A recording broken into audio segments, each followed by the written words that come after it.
Assalamualaikum warahmatullahi wabarakatuh. Kawan-kawan semua, jurnalis, YouTuber, dan kawan-kawan yang lainnya, terima kasih atas kehadiran Anda dalam press conference yang khusus kami adakan. Pertama memang menjelang Ramadan ya, kami mengucapkan selamat Ramadan, berpuasa, dan kami juga minta maaf kalau ada kesalahan, dan kita sama-sama melaksanakan ibadah suci dalam 30 hari ke depan nantinya. Nah, yang kedua, kami mengadakan press conference ini khusus untuk membicarakan 4 hal. Yang pertama adalah nanti kita akan bicarakan mengenai mispersepsi, salah arti seolah-olah RRT menyerah. Enggak, ngawur itu kalau bilang menyerah ya. Yang benar adalah kita minta penghentian penyidikan itu demi hukum ya. Karena proses awalnya sudah melanggar undang-undang. Nanti kita akan bicarakan secara detail. Yang kedua, Dr. Tifa menemukan spesimen yang berbeda antara yang di press conference-kan Dirtipidum Brigjen Johandani pada tanggal 22 Mei dengan apa yang diberikan ke Bonatua Silalahi salah satunya setelah dia memenangkan gugatan di Komisi Informasi Pusat. Itu 2 spesimen yang berbeda. Kalau yang berbeda sementara yang mengumumkan adalah 2 institusi resmi, itu masalah. Nanti Pak Ugrom bisa menambahinya. Yang ketiga, Mas Roy seperti biasanya akan menunjukkan kaosnya. Mas Roy akan bicara mengenai spesimen yang lain, mengenai ijazah dan lain sebagainya. Dan skripsi. Jadi 3. Nah, yang keempat, kita mau spill rencana CLS, Citizen Lawsuit, yang dilakukan oleh Purnawirawan TNI. Ada Maijen, ada Brigjen, ada Marsikal Pertama, ada Laksamana juga ya. Nanti disampaikan oleh Laksma Pak Mur ya, Laksamana Pertama. Jadi itu 4 hal yang akan kita sampaikan. Nah, untuk agar kesalah pengertian ini tidak berlarut-larut, saya ingin membacakan secara pelan-pelan mengenai mengapa penyidikan harus dihentikan. Jadi termul di sana mengatakan menyerah, putus asa, dan lain sebagainya. Justru kita ingin menggeser gawang yang sudah digeser. Gawang yang kita ingin geser adalah gawang pembuktian apakah ijazah itu palsu atau asli. Bukan pembuktian apakah Roy Suryo, Dr. Tifa, Risman melakukan pencemaran nama baik atau tidak, ujaran kebencian atau tidak, fitnah atau tidak. Karena itu very real sesungguhnya setelah ijazahnya dibuktikan asli atau palsu sebagaimana dikatakan oleh Profesor Din Samsudin dalam keterangan ahlinya yang kemudian kita ketahui bersama setelah adanya press conference. Jadi kawan-kawan semua, di dalam KUHP yang baru itu ada pasal 24 ayat 2 huruf C dan huruf G Undang-Undang nomor 20 tahun 2025 tentang Kitab Undang-Undang Hukum Acara Pidana. Di situ dikatakan ada 10 sebab mengapa sebuah proses penyidikan itu bisa dihentikan. Restoratif justice yang dimintakan oleh Egy Sujana dan Damai Hari Lubis itu hanyalah 1 dari 10 sebab tersebut. Sebab-sebab lainnya yaitu tidak terdapat cukup alat bukti. B. Peristiwa tersebut bukan merupakan tindak pidana. C. Penyidikan dihentikan demi hukum. D. Terdapat putusan pengadilan yang telah memperoleh kekuatan hukum tetap terhadap tersangka atas perkara yang sama. E. Kadaluarsa. F. Tersangka meninggal dunia. G. Ditariknya pengaduan pada tindak pidana aduan. H. Tercapainya penyelesaian perkara melalui mekanisme keadilan restoratif. Itu cuma 1 saja. I. Tersangka membayar maksimum pidana denda atas tindak pidana yang hanya diancam dengan pidana denda paling banyak kategori 2. Itu 50 juta ya. Tersangka membayar maksimum pidana denda kategori 4 atas tindak pidana yang diancam dengan pidana penjara paling lama 1 tahun atau pidana denda paling banyak kategori 3. Ya kira-kira 200 juta ya. Nah, jadi dari ketentuan di atas kami ingin menggarisbawahi huruf C. Huruf C di atas mengatakan penyidikan dihentikan demi hukum. Maksudnya kami sudah mengatakan dari awal ya bahwa yang namanya proses penyelidikan dan penyidikan yang dilakukan oleh Polda Metro Jaya melanggar pasal 10 ayat 1 dan ayat 2 Undang-Undang nomor 31 tahun 2014. Sekali lagi, melanggar pasal 10 ayat 1 dan ayat 2 Undang-Undang nomor 31 tahun 2014 tentang perlindungan saksi dan korban. Saya bacakan biar jelas. Pasal 10 ayat 1. Saksi, korban, saksi pelaku dan atau pelapor tidak dapat dituntut secara hukum baik pidana maupun perdata atas kesaksian dan atau laporan yang akan, sedang atau telah diberikannya, kecuali kesaksian atau laporan tersebut diberikan tidak dengan itikat baik.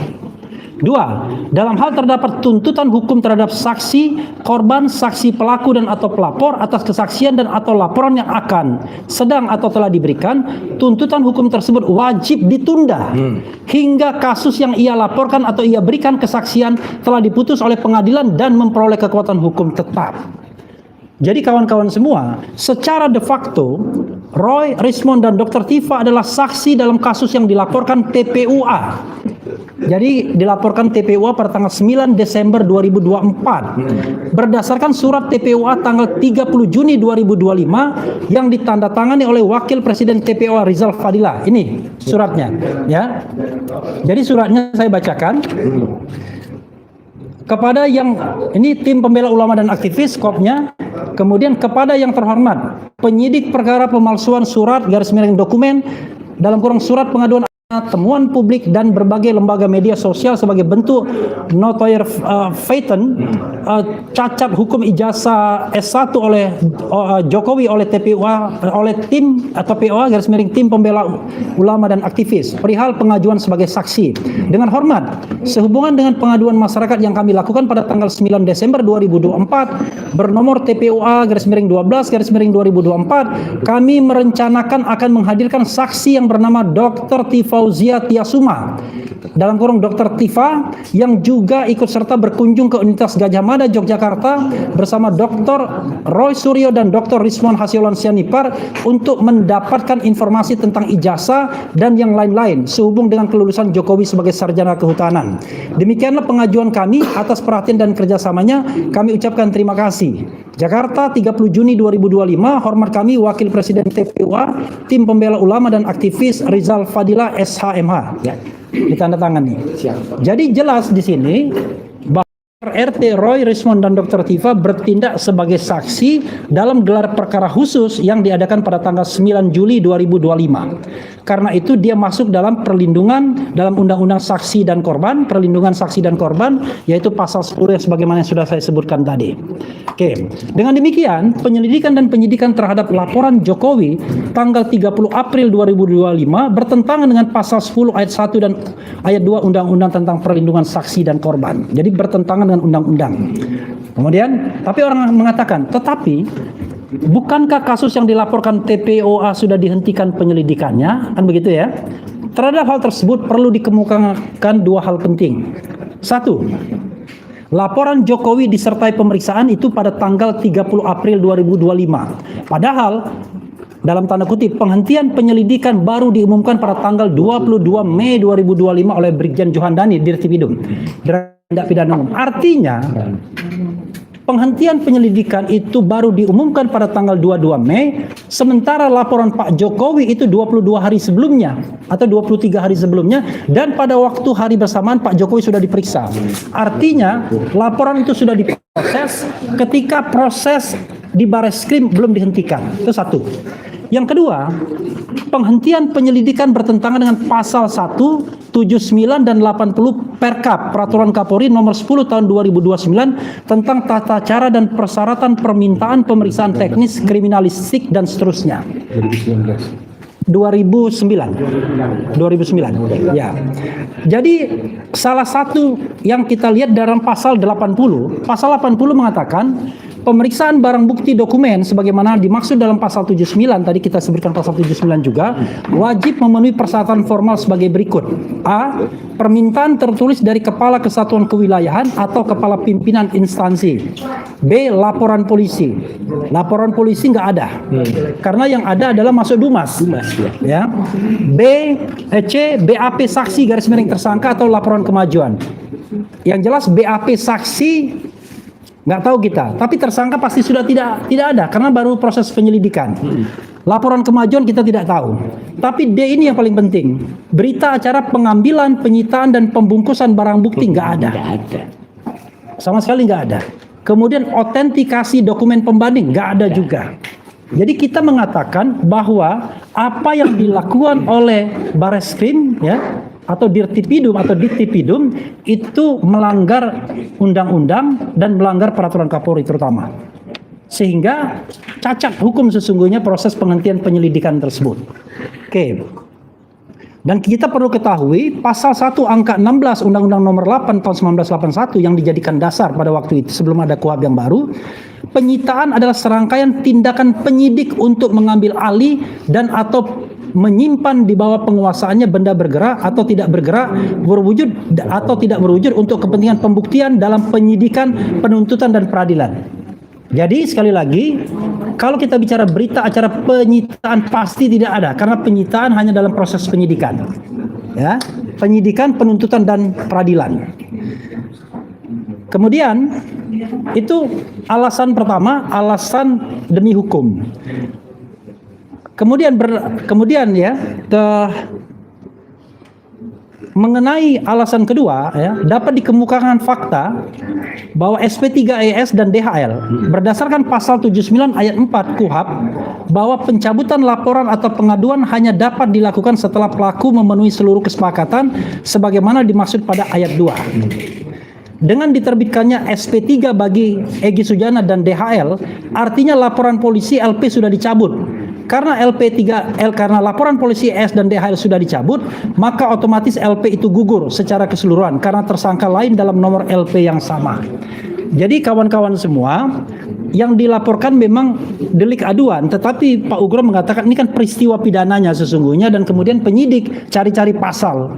Tidak hanya pasal delik aduan yang disangkakan, tapi juga delik pidana umum. Tapi intinya adalah ketika semua itu dicabut dengan keluarnya SP3 Egy Sujana dan DHL, maka sesungguhnya artinya tercerabut semua terhadap 6 tersangka lainnya. Maka konsekuensinya proses penyelidikan dan penyidikan sudah tidak ada dasar hukumnya lagi karena sudah dicabut. Jadi itulah dua alasan mengapa kemudian kami meminta penghentian penyidikan.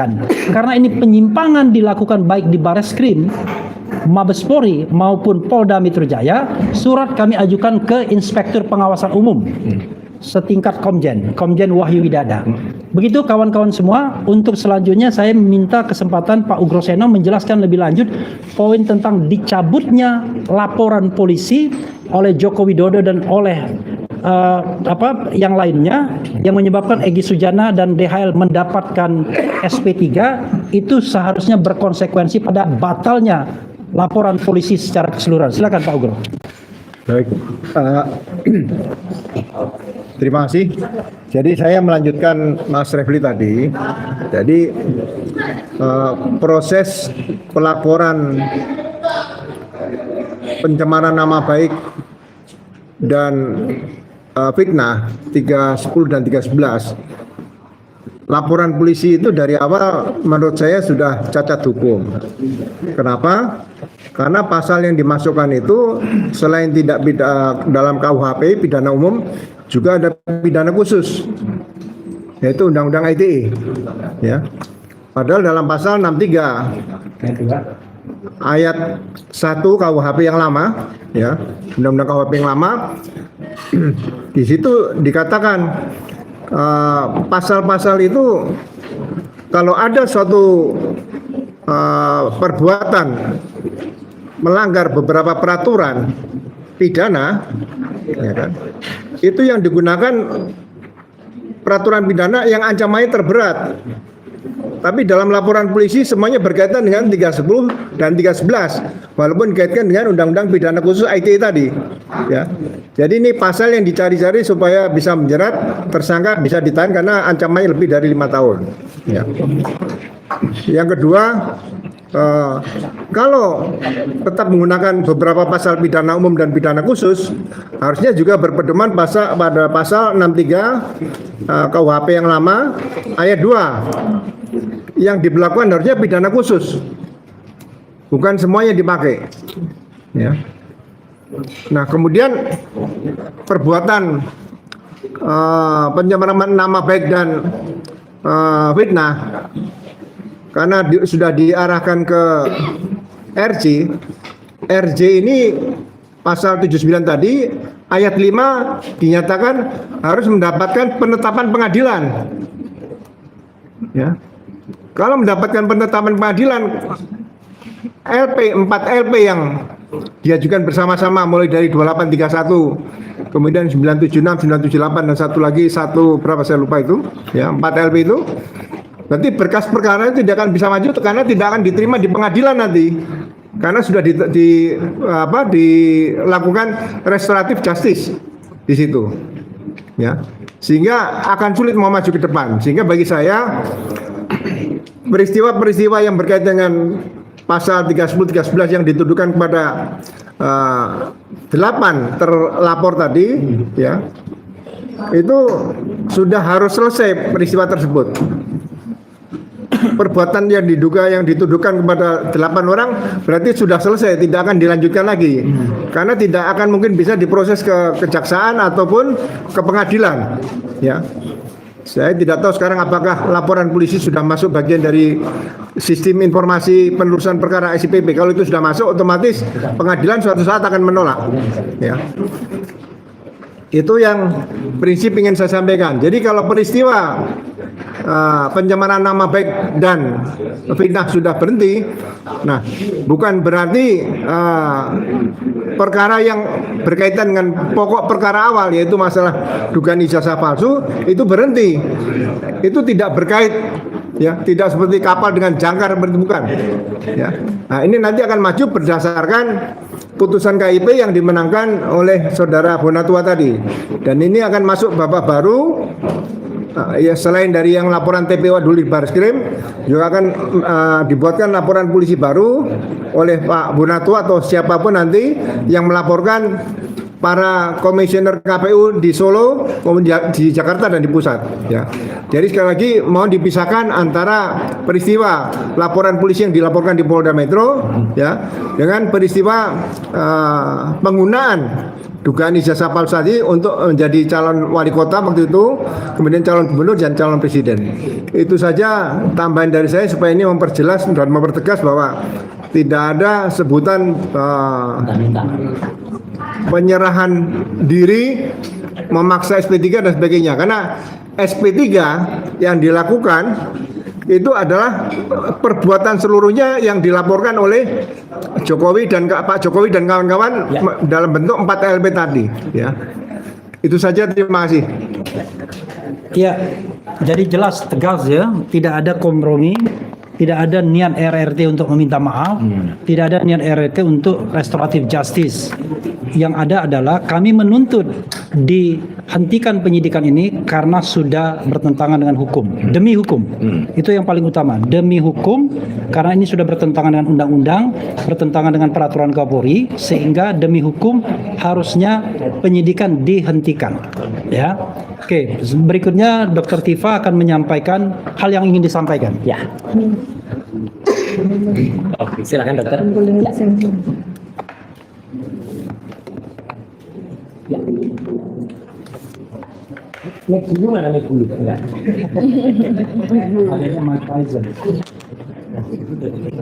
Ya, silakan. Bismillahirrahmanirrahim. Assalamualaikum warahmatullahi wabarakatuh. Pada 2 hari menjelang Ramadan, insya Allah. Jadi saya Dr. Tifa bersama dengan sahabat saya, kakak saya, Mas Dr. Roy Suryo, bersama dengan sahabat saya satu lagi, Bang Dr. Rismon Sianipar. Jadi kami akan menyampaikan beberapa detail terkait dengan ijazah, ya, Joko Widodo ini yang selama 3 tahun kami jadikan sebagai kajian penelitian kami, ya. Banyak detail-detail yang akan saya sampaikan, yang akan kami sampaikan, yang belum pernah kami sampaikan selama ini. Sengaja kami simpan sampai spesimen yang terakhir itu keluar. Tetapi mengingat bahwa 3 spesimen yang kami tunggu, yaitu spesimen dari KPU Surakarta 2005 dan 2010, serta spesimen dari KPU Jakarta tahun 2012 itu belum diterima oleh Ibu Dr. Leoni Lydia dan Bapak Dr. Bonatua Silalahi, masih dalam proses. karena menunggu maka sebaiknya kami akan sampaikan. Jadi mengapa kami sampaikan bahwa mulai sejak tahun 2022, tepatnya di tanggal 20 Oktober 2022, pertama kali keluar spesimen ijazah official secara resmi, ya, dikeluarkan oleh Dekan Fakultas Kehutanan UGM, Dr. Sigit Sunarta. Ya, inilah pertama kali secara official spesimen ijazah Joko Widodo ini keluar, ya, dalam bentuk fotokopi. Perhatikan baik-baik ya, format fotokopinya adalah A3. A3 itu format yang sama dengan Aslinya. ijazah asli yang dikeluarkan oleh Universitas Gadjah Mada untuk program sarjana, ya. Tetapi bukan berarti bahwa fotokopi ijazah ini adalah fotokopi yang berasal dari ijazah asli, bukan berarti begitu ya. Nah, kenapa? Karena pada detail-detail yang ada pada ijazah inilah yang saya secara independen, secara pribadi itu membuat saya menjadi tercengang waktu itu.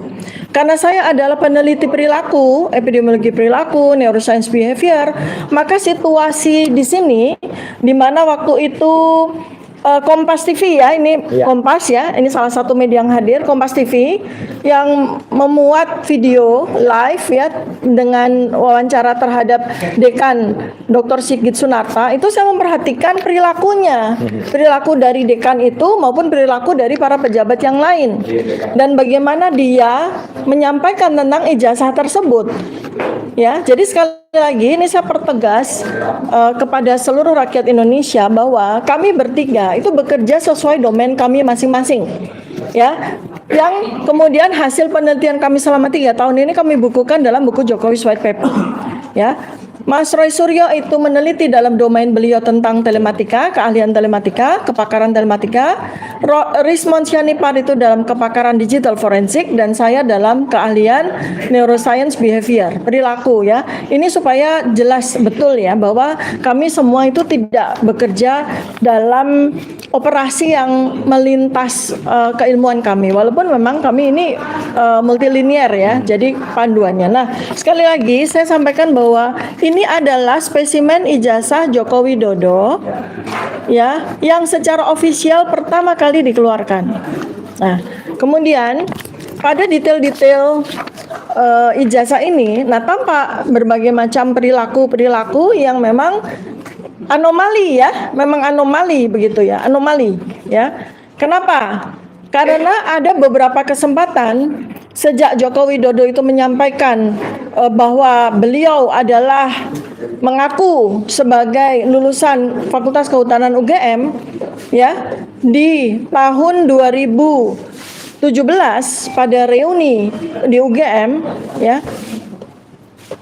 Kemudian ada beberapa kali reuni-reuni berikutnya yang diadakan oleh yang bersangkutan. Seharusnya ya pada saat itu ada peluang atau kesempatan yang bersangkutan sendiri sebagai orang yang mengaku memiliki ijazah asli Jokowi, ijazah asli, mengeluarkan ijazah itu sendiri ya. Tetapi justru yang mengeluarkan untuk yang pertama kali justru malah Dekan Kehutanan UGM, dan itu pun dalam bentuk fotokopi. Nah, detail dari fotokopi ini menarik ya teman-teman, karena dalam fotokopi A3 itu ya ada lipatannya ya, ada lipatannya. Ini kalau Anda dapat yang versi yang detail itu Anda akan lihat bahwa ada lipatannya ya. Ini perhatikan baik-baik, ada lipatannya ya. Kemudian ada satu detail yang sampai dengan hari ini masih kami simpan ya. Ada sebuah artefak ya yang sampai dengan hari ini kami simpan dan kami buka sekarang. Artefak itu adalah noktah pada logo Universitas Gadjah Mada, noktah pada logo Universitas Gadjah Mada. Yang dulu kami bersengaja sampaikan itu kemungkinan tumpahan kopi, tumpahan teh. Tapi sejalan dengan waktu kami tahu bahwa itu adalah bleberan dari tinta, bleberan dari tinta. Ya, bleberan dari tinta. Ingat baik-baik ya. Jadi pada ijazah versi 2022 versi Dekan Kehutanan ada noktah bleberan tinta yang kemungkinan berasal dari logo UGM akibat tahun, ya, ingat baik-baik. Nah, ini nanti akan kami sampaikan kepada ahlinya, ya, yaitu ahli yang juga menjadi ahli kami, yaitu Profesor Tono Saksono. Karena beliau ahlinya bagaimana membuat yang digital yang analog akan dikonversi dengan digital dan sebagainya dan seterusnya, ya. Ini nanti keahlian beliau nih. Mesinnya untuk memastikan apakah nokta ini betul-betul bleberan dari logo UGM, ya, atau oleh hal lain. Mesinnya menurut beliau ada di Belanda. Ya, nanti tinggal tunggu waktu saja untuk memastikan apakah nokta ini sesuai dengan dugaan kami bahwa ini adalah bleberan dari tinta logo UGM. Mengapa kami sampaikan sebuah hipotesis bahwa nokta ini adalah bleberan dari tinta logo UGM? Karena kami mendapatkan di tahun 2025 kami mendapatkan spesimen, ya, ijazah asli dari lulusan kehutanan UGM tahun 1985. Ya, ini kami melihat dengan mata kepala sendiri, kami pegang, kami cek, ya, dan kemudian beberapa kali juga kami uji. Tampak bahwa karena tahun 40 tahun, ya, maka logo UGM ini mengalami pemudaran, ya. Kemudian tintanya kemudian bleber. Nah, tinta yang bleber ini kemungkinan menghasilkan sebuah artefak yang berbeda-beda sesuai dengan bagaimana ijazah ini diperlakukan, ya. Ini adalah hal yang untuk pertama kalinya selama beberapa tahun ini kami sampaikan, ya.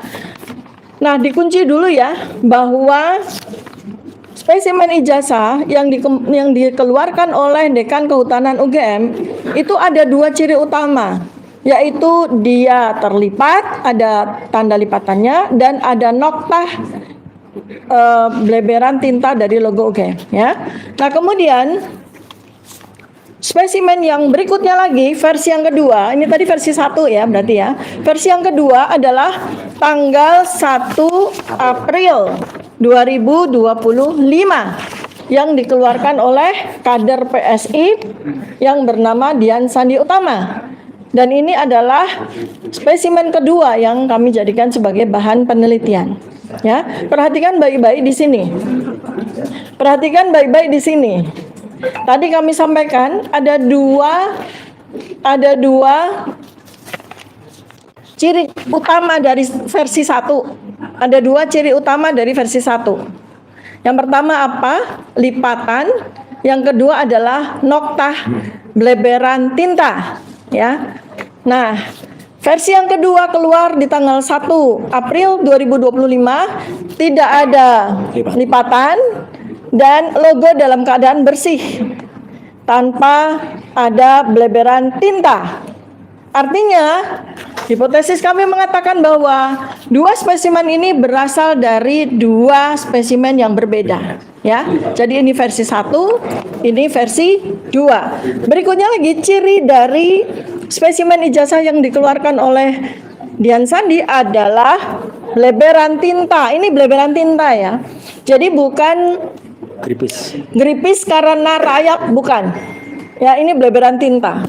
Ya, bukan gripis karena rayap, bleberan tinta. Artinya, menurut Mas Roy dan Bang Rismon, ini adalah hasil dari print out. Jadi printernya yang bleber tintanya, ya, bukan karena rayap, ya, oke. Dan yang jelas adalah bahwa ini tidak ada bleberan tinta karena usia. Logo dalam keadaan bersih dan itu tidak wajar untuk logo yang usianya 40 tahun, ya. Kalau yang wajar, ya, pasti sudah mengalami pemudaran seperti ini. Oke, ya. Oke. Jadi kita sudah mendapatkan versi 1 dan versi 2. Lalu kemudian muncul, ya, spesimen ijazah berikutnya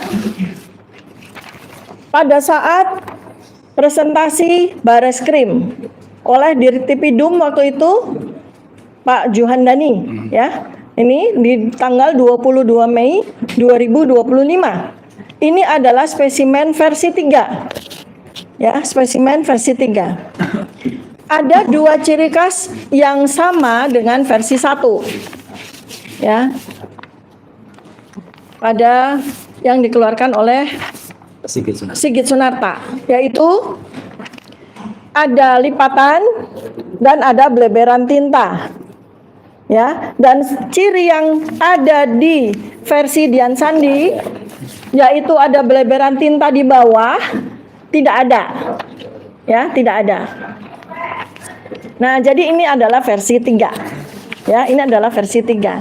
Anehnya pada saat Pak Juhandani itu presentasi di layar, ya, ada 2 ijazah muncul. Ya, ada 2 ijazah muncul. Jadi pada saat itu kalau Anda membuka, ya, begini ya. Layar besar, ya, yang tampak adalah fotokopi ini, ya. Slide isinya fotokopi ijazah yang terpotong dan ada tinta bleber. Terus di pojokan itu tampak yang disebut sebagai adik ipar dari Joko Widodo yang menyerahkan spesimen yang dikatakan sebagai ijazah asli yang kemudian diklaim sudah diperiksa oleh Puslap 4, bentuknya seperti ini.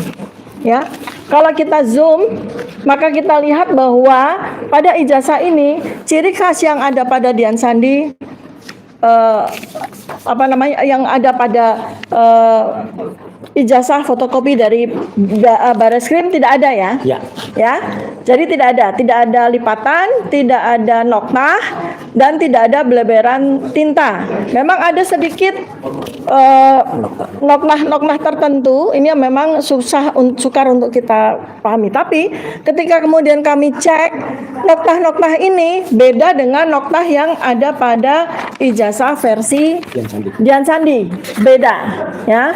Nah, pertanyaan dari kami adalah, kalau memang Bareskrim sudah melakukan penyitaan, Pak Joko Widodo sudah melakukan penyerahan ijazah asli sebelum presentasi disampaikan oleh Dirtipidum Bareskrim di tanggal 22 Mei 2025, ya, mengapa Bareskrim mempresentasikan fotokopi ijazah ini? Dan mengapa Bareskrim tidak mempresentasikan ijazah ini? Ini yang menjadi pertanyaan besar sekali. Jadi yang diuji oleh Puslap 4 itu yang fotokopian ini atau yang katanya ijazah asli yang disita ini? Ya. Padahal dalam 1 hari semua masyarakat Indonesia, ya, melalui media televisi kita menyaksikan kemunculan dari 2 versi ijazah ini yang jelas sekali ini beda, ya. Kalau memang fotokopi ijazah ini berasal dari ijazah asli, maka ijazah asli ini akan ada noktah bleberan, ya kan? Ya. Lalu pada fotokopi ijazah ini bleberan dari mana? Artinya apa? Artinya ini adalah spesimen ijazah yang berbeda. Ya, jelas ya. Jadi ada versi 3. 1, 2, 3, ya. Oke. Sekarang ada versi 4 dan 5 yang dikeluarkan oleh KPU Jakarta. Versi 6 sebetulnya sudah ada. Yang kami saksikan, ya, kami bertiga tersangka bersama dengan para penasihat hukum kami yang hadir di sini, semua sama-sama menjadi saksi keluarnya spesimen yang diklaim sebagai ijazah asli Jokowi yang disita oleh Polda Metro Jaya pada gelar perkara khusus tanggal 15 Desember 2025. Hanya 5 menit. Tapi pada 5 menit itu kami tidak diperkenankan memfoto, kami tidak diperkenankan men-scan, apalagi menyentuh, ya. Maka tapi kami pastikan bahwa ijazah yang dikeluarkan oleh Polda Metro Jaya pada waktu tanggal 15 Desember 2025 itu bukan ijazah yang diperlihatkan oleh dekan, bukan ijazah yang ditunjukkan oleh Dian Sandi, bukan juga ijazah yang kelihatan sepintas yang dipegang oleh adik ipar Joko Widodo tanggal 22 Mei 2025, bukan juga ijazah yang dipresentasikan oleh Dirtipidum, bukan. Ya, kami bisa pastikan. Apa yang bisa kami pastikan sesuai dengan apa yang diklaim dikatakan oleh pengacara dari Egy Sujana, Ibu Eli Danetti. Beliau mengatakan pada ijazah itu ada watermark, ada emboss. Ya, ingat baik-baik. Bu Eli Danetti sebagai salah satu saksi yang mengikuti gelar perkara khusus 15 Desember 2025 secara jelas menyatakan ada watermark dan ada emboss. Kalau memang ijazah yang ditampilkan pada saat gelar perkara khusus 15 Desember 2025 itu adalah ijazah yang ada watermark dan ada emboss, maka jelas bahwa ijazah itu bukan ijazah versi Dian Sandi. Bukan. Karena ijazah versi Dian Sandi tidak ada watermark dan tidak ada emboss, ya. Kemudian dan juga bukan ijazah yang dikeluarkan oleh KPU Jakarta yang digunakan oleh Joko Widodo untuk mendaftarkan diri sebagai presiden pada pemilihan tahun 2014 dan tahun 2019, ya. Keduanya tidak ada watermark, tidak ada emboss. Oh, mungkin karena fotokopian kali Dokter Tifa. Bukan. Kami uji ya dengan ijazah asli yang dimiliki oleh almarhum Bambang Rudi Harto, ya.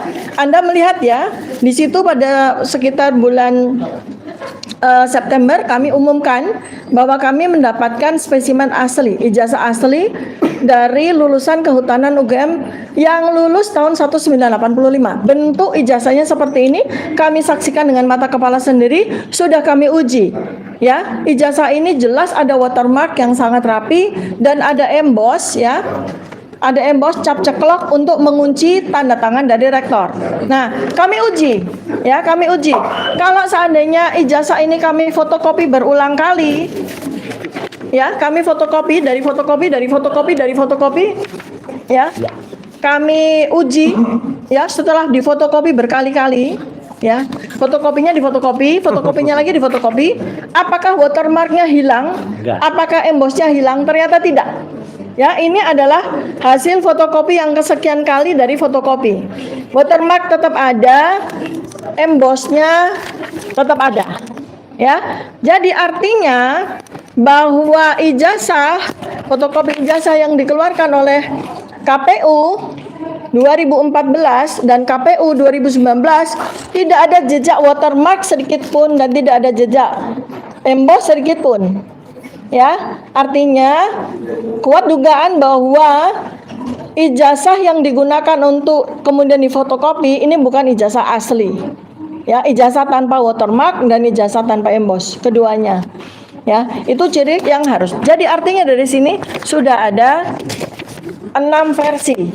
Kita tunggu versi yang ke-7 dan ke-8 dari KPU Surakarta dan dari KPU Jakarta. Nah, secara ilmu neuroscience di sini terlihat ya bahwa memang ada perilaku-perilaku yang saya nyatakan pada beberapa waktu yang lalu. Ini adalah perilaku yang disebut sebagai ilusi transparansi.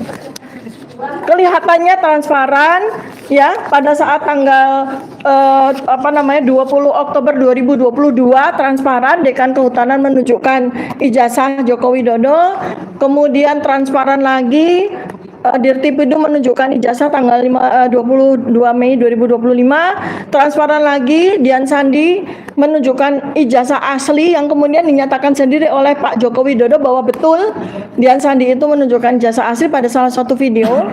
Kemudian juga di KPU, ini semua adalah sebuah ilusi transparansi.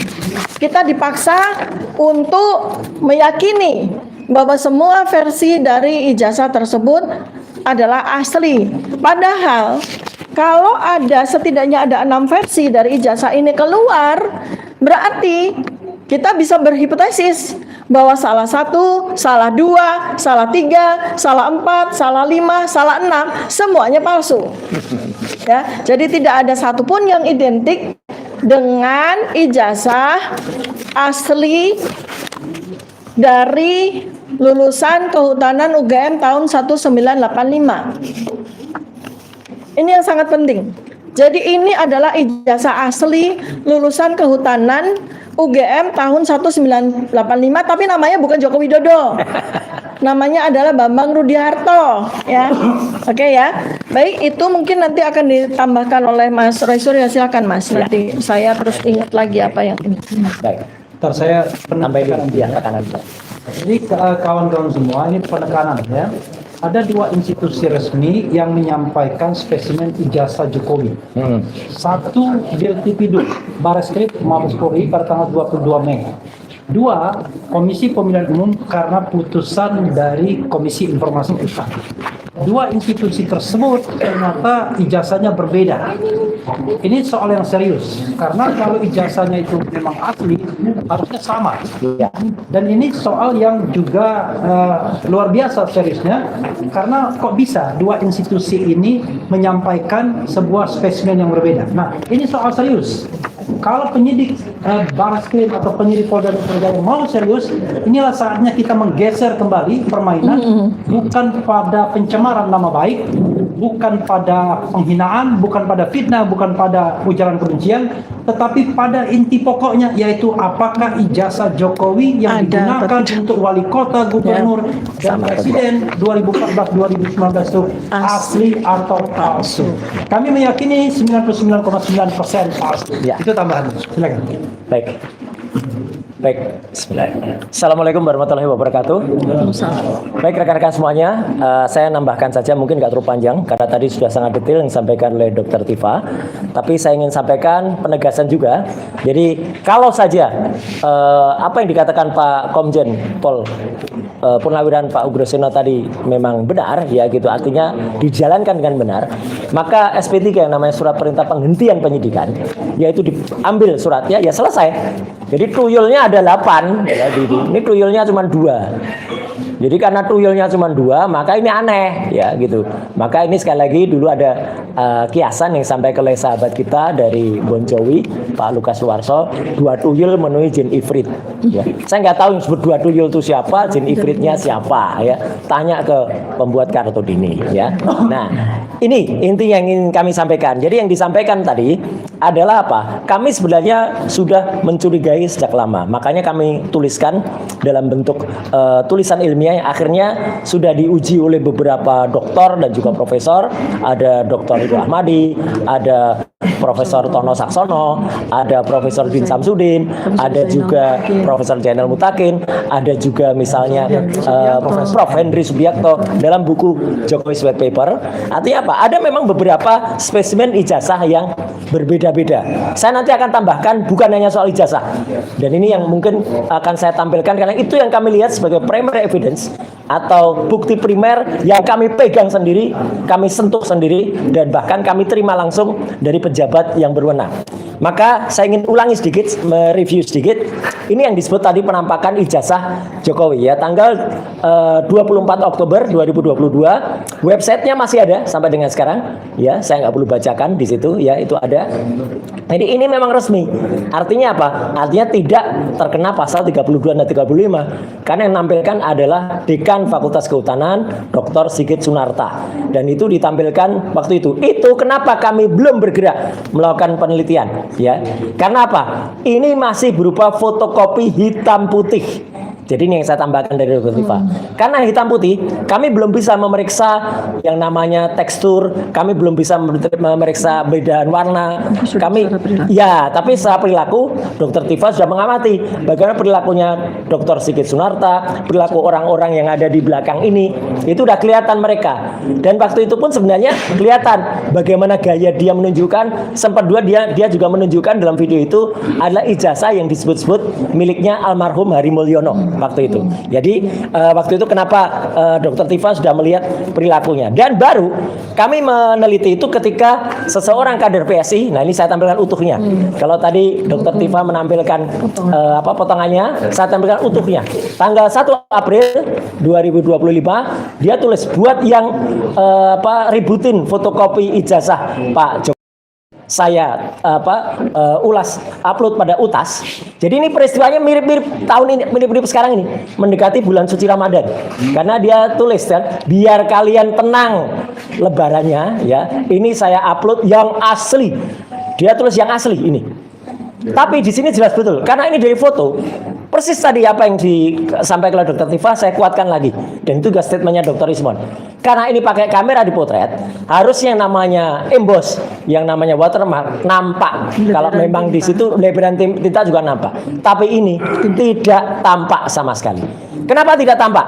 Saya juga sudah uji dengan menggunakan proses yang namanya ELA, Error Level Analysis.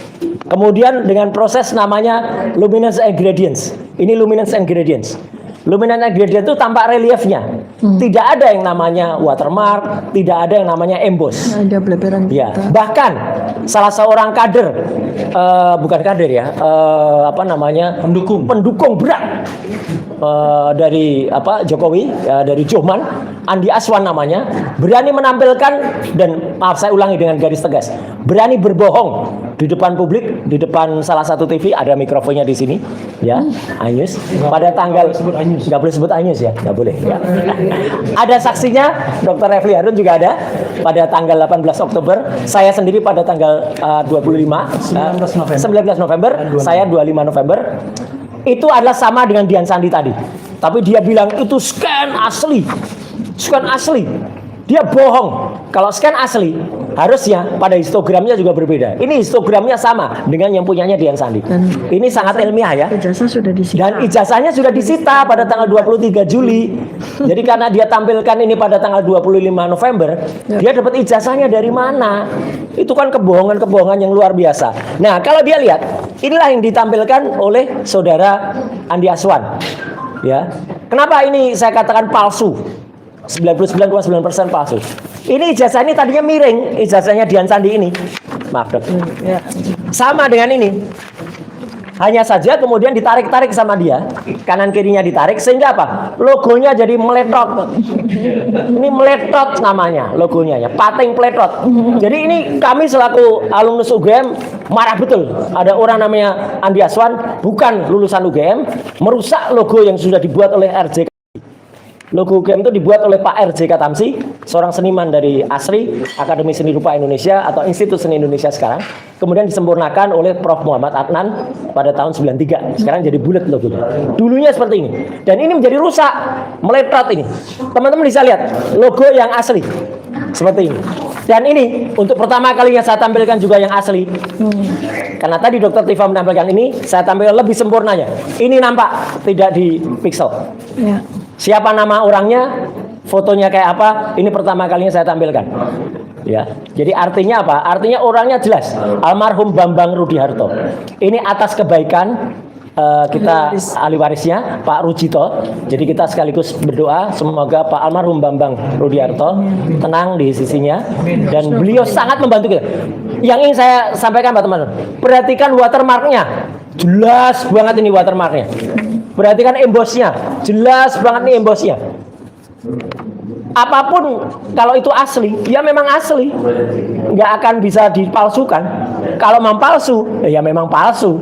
Dan ini adalah yang sudah ditampilkan juga pada sidang Citizen Lawsuit di Solo, ya beberapa waktu yang lalu oleh yang bersangkutan sendiri, oleh Pak Rujito, selaku adik dari almarhum Bambang Rudiharto. Tapi ini pun besok tanggal 18, 2 hari lagi, akan saya tampilkan kembali di Solo dengan analisisnya. Saya insya Allah bersama Dr. Ismon Hasilon Sineper akan sama seperti Pak Ugro, yang Pak Ugro juga waktu itu menampilkan di Solo. Ini bukan fotonya Jokowi yang tadi itu, ya, karena ini Pak Ugro sendiri melihat, memperbandingkan Jokowi nggak kayak gini gitu dulu. Dan beliau itu adalah berpengalaman 35 tahun loh sebagai seorang aparat negara. Jadi penyidik juga sudah pasti sangat hafal. Orang kecilnya kayak apa ya Pak Guru ya, besarnya kayak apa juga pasti tahu, nggak akan bisa berbeda. Dan hari ini yang juga saya tampilkan, saya bocorin dikit. Apa yang nanti akan saya tampilkan di Rabu adalah tentang skripsi. Skripsi adalah ini yang namanya primary evidence yang kami terima langsung bertiga, saya, Dr. Tifa, Dr. Ismon, langsung dari Wakil Rektor UGM 1 ya, yaitu Prof. Wening Udasworo, dan Wakil Rektor UGM 4 Dr. Ari Sujito ya. Kami terima langsung bentuk skripsinya dan kemudian kami uji halaman-halamannya. Dan ini jelasnya.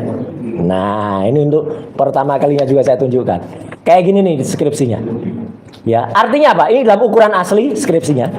Saya foto dengan kamera profesional. Hasilnya bukan berupa JPEG. Kalau teman-teman yang tahu teknik pasti tahu. Ini bukan Joint Picture Expert Group, tapi ini RAW. RAW adalah raw material yang sangat tajam, sangat dalam. Itu gunanya untuk proses identifikasi. Apa bedanya RAW dan JPEG? Kalau JPEG itu sudah terkompresi. Kalau RAW masih aslinya, sehingga dia akan nampakkan warna aslinya. Kalau teman-teman motret pakai handphone, itu akan lebih bagus dari aslinya. Kalau dipotret dengan RAW, hasilnya kayak gini. Ini adalah kertas yang sangat indah. Kertas baru. Karena ini sudah dicetak dengan mesin cetak baru. Pakai inkjet ini. Padahal mesin inkjet itu belum ada di tahun 85. Adanya adalah tahun 85 adalah mesin ketik ini. Teman-teman bisa lihat kertasnya saja beda. Kertas sebelah kanan sudah kusem atau blaus dalam bahasa daerah. Kertas sebelah kiri masih tampak baru. Dan itu di skripsi yang sama. Logis tidak? Dalam satu skripsi ada kertas yang berbeda. Kertasnya saja beda. Dan paling beda lagi adalah ketiknya. Di sebelah kanan ini mesin ketik. Ini adalah skripsi asli milik someone yang kita tidak tahu milik siapa. Sebelah kiri dituliskan Joko Widodo 1681 KT. Dan ini di print. Ini ketikan. Dan yang lebih lucu lagi, ini Sri Mulat saja kalah lucu, ya. Di sebelah kanan yang asli, Pak Ugro, ini nama pertama yang ditulis sebagai ucapan terima kasih adalah Dr. Insinyur Ahmad Sumitro. Ini tembusnya adalah bulan November tahun 85. Betul. Ahmad Sumitro bulan November masih doktor. Sebelah kiri ini sudah ditulis Profesor Dr. Ahmad Sumitro. Padahal Profesor Dr. Insinyur Ahmad Sumitro baru dikukuhkan menjadi profesor bulan Maret 86. Jadi kalau bulan November sudah ditulis profesor, kalau kita sendiri malu. Meskipun ada termul yang menyatakan Prof sudah dapat SK-nya. Mana SK-nya? Tunjukkan ke saya. Nggak ada, hanya bilang aja itu sudah itu. Bahkan rektor pun berani mengatakan itu, tapi nggak ada buktinya. Dan kalaupun sudah terima SK, belum pidato pengukuhan, saya tantang sekarang. Coba mana profesor yang berani nulis gelar profesor sebelum pidato pengukuhan? Nggak ada. Kita saja nggak berani nulis gelar doktor sebelum saya lulus dulu.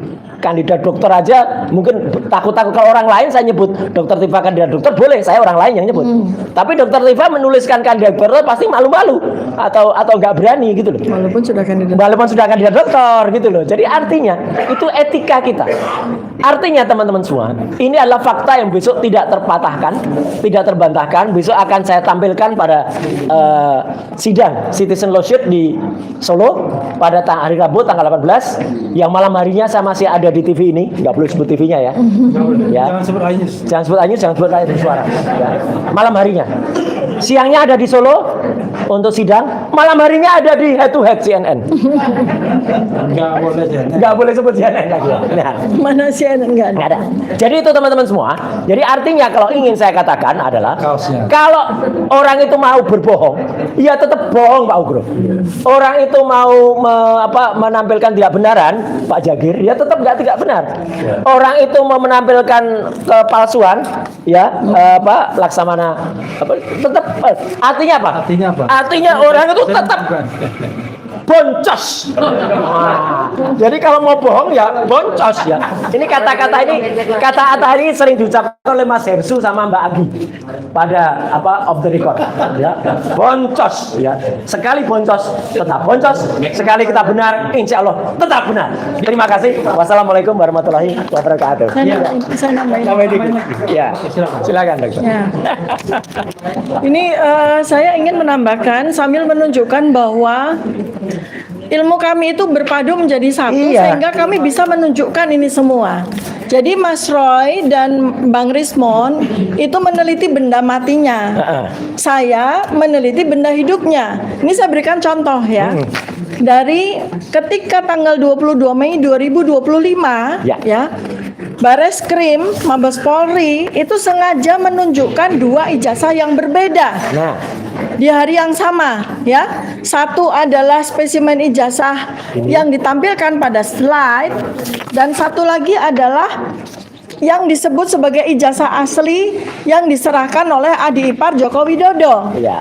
Nah, ini ada pada satu frame. Iya, satu Ya, ini hanya ahli perilaku yang bisa melihat dan bisa membuat pertanyaan. Pertama adalah mengapa Bareskrim sengaja menampilkan 2 ijazah yang berbeda? Apakah mereka tidak memahami? Saya rasa tidak mungkin. Dan mereka nggak nyebut otentik. Sebab ya, ilmu yang saya gunakan untuk meneliti perilaku Joko Widodo yang terkait dengan ijazah ini adalah ilmu yang diajarkan di CIA, diajarkan di FBI, diajarkan di Badan Intelligence Polisi.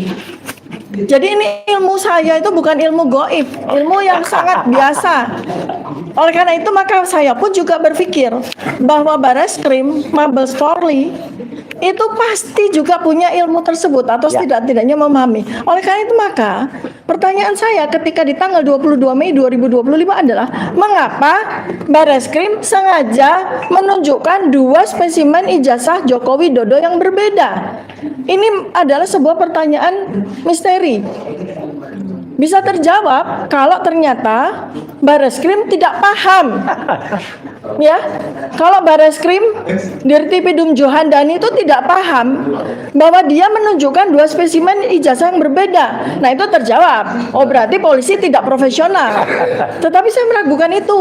Ya, Karena itu saya berpikir, apakah sebetulnya Bareskrim itu memberikan clue kepada kami sebagai peneliti untuk meneliti lebih lanjut? Ya. Sebab pada hari yang sama di mana Bareskrim menyatakan bahwa ijazah Jokowi itu identik ya.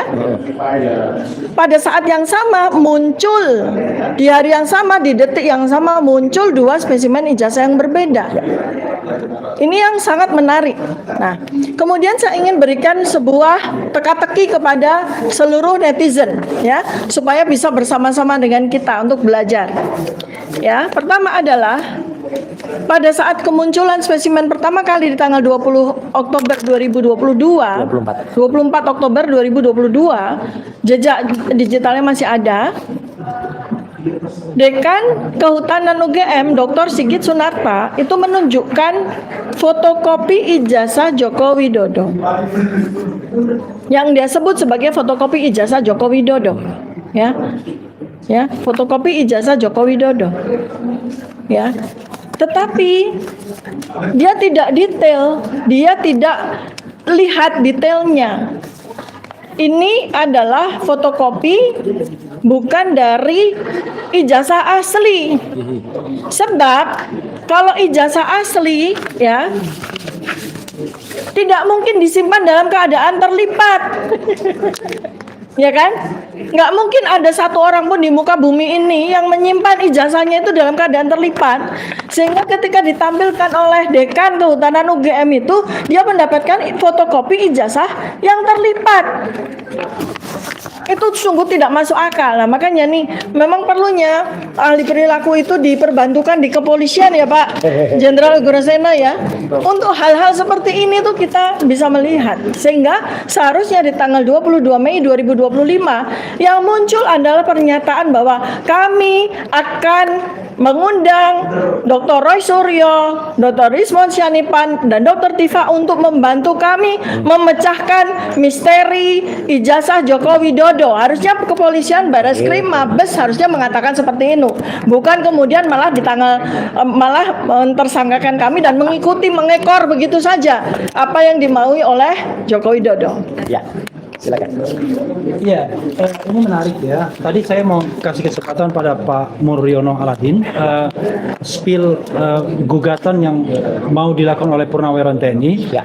Tetapi di samping saya masih ada Pak Ugroseno yang harus mempertanggungjawabkan perilaku adik-adiknya.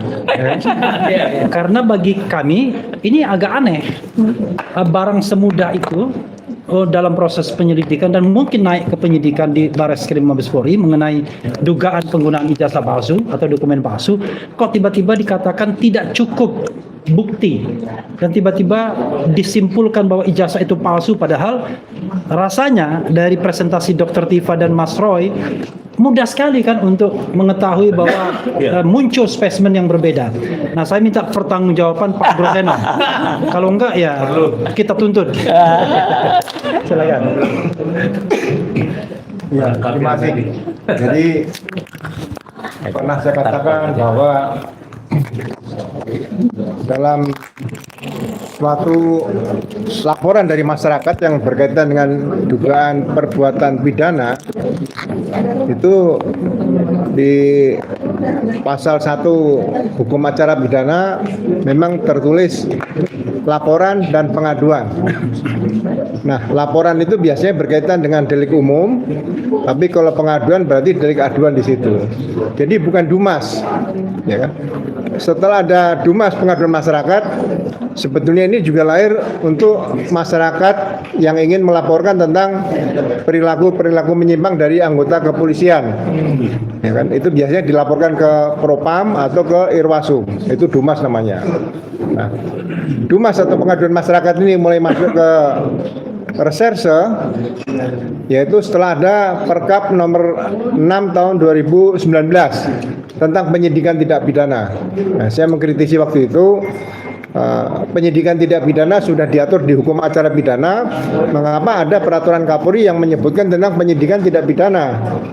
Seharusnya peraturan Kapolri itu mengacu kepada peraturan Kapolri tentang penangkapan, penahanan, kemudian pemanggilan saksi dan sebagainya seperti itu. Ya, nah, karena ini digunakan Dumas, sehingga laporan TPWA tadi di Barreskrim tidak diterima langsung menjadi laporan polisi, tapi menjadi pengaduan masyarakat. Nah, ini yang harus diperbaiki untuk Polri ke depan nanti.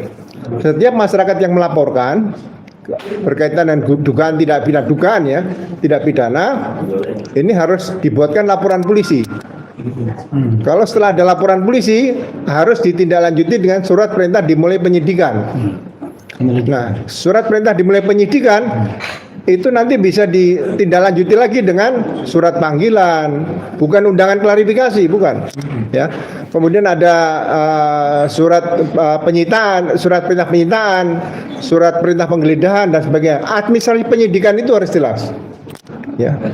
Kemudian kalau ada pemeriksaan laboratorium forensik, seperti tadi katakan ada peraturan Kapolri-nya, yaitu harus lengkap dokumennya. Ya. Baru dimintakan pemeriksaan laboratorium forensik, minta ahli untuk memeriksa seperti itu. Sehingga ya mudah-mudahan ke depan nanti Komisi Percepatan Reformasi bisa melihat hal ini, sehingga pelayanan-pelayanan kepada publik yang berkaitan dengan dugaan tidak pidana tidak lagi terjadi hal-hal seperti kemarin berkaitan dengan dugaan ijazah palsu tersebut. Ya, termasuk pemahaman pasal-pasal yang ada dalam buku ke-1 KUHP itu juga harus didalami, ya, sehingga masyarakat kalau bertanya apapun tentang masalah dugaan tidak pidana, bagaimana penyelesaiannya, bagaimana prosesnya, itu bisa dijawab sesuai dengan undang-undang baik tentang KUHP maupun hukum acara pidana seperti itu. Ya, mudah-mudahan ini ada perubahan ke depan bagi Polri yang sama-sama kita cintai ini. Terima kasih.